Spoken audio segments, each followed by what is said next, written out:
James was enjoying his life on the island of Sodor, but he still had a lot to learn.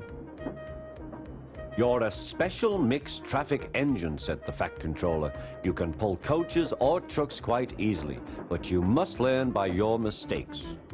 James knew what the Fat Controller meant. He could well remember that dreadful accident on his first day. "Be careful with the coaches, James," said Edward. "They don't like being bumped." Everyone came to admire James. "I'm a really splendid engine," he thought, and suddenly let off steam. A shower of water fell on the Fat Controller's nice new top hat.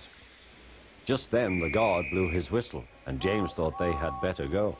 Go on," he puffed to Edward. Don't push," replied Edward. The coaches were grumbling too. Don't go so fast! But James didn't listen.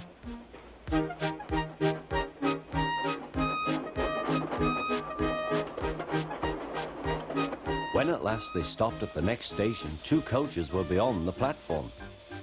They had to go back to let the passengers out. But no one seemed to know about the Fat Controller's top hat, though James felt happier. Presently they came to the station where Thomas was waiting with his 2 coaches.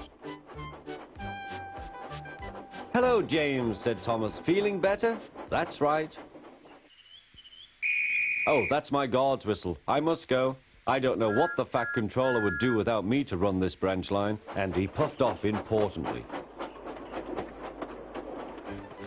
Edward and James passed the field where James had had his accident. The fence was mended and the cows were back again.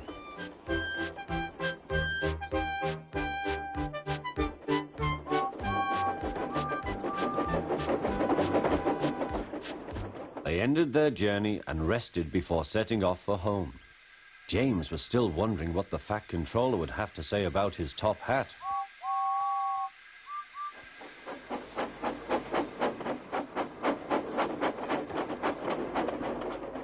Next morning, the Fat Controller spoke severely to him.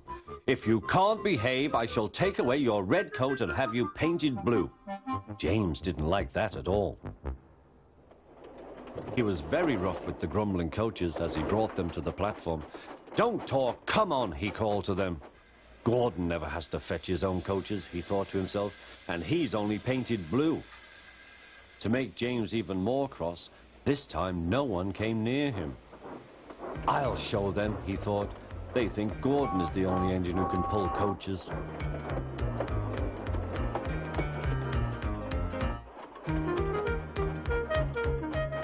Hurry, puffed James. You're going too fast, replied the coaches. James laughed and tried to go faster, but the coaches wouldn't let him. "We're going to stop," they said. "We're going to stop."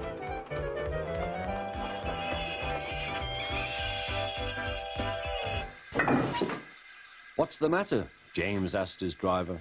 "The brakes are hard on. Leak in the pipe, most likely. You've banged the coaches enough to make a leak in anything." "How shall we mend it?" said the guard. "We'll do it with newspaper and a leather bootlace," replied the driver. "Well, where is the bootlace coming from?" asked the guard. "Ask the passengers," said the driver. "You have a leather bootlace there, I see, sir," said the guard to a smartly dressed man. "Please give it to me." "I won't," said the man. "Then," said the guard, "I'm afraid the train will just stop where it is."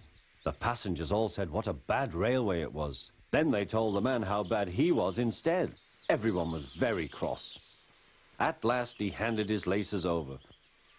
The driver tied a pad of newspaper tightly round the hole in the brake pipe, and James was able to pull the train.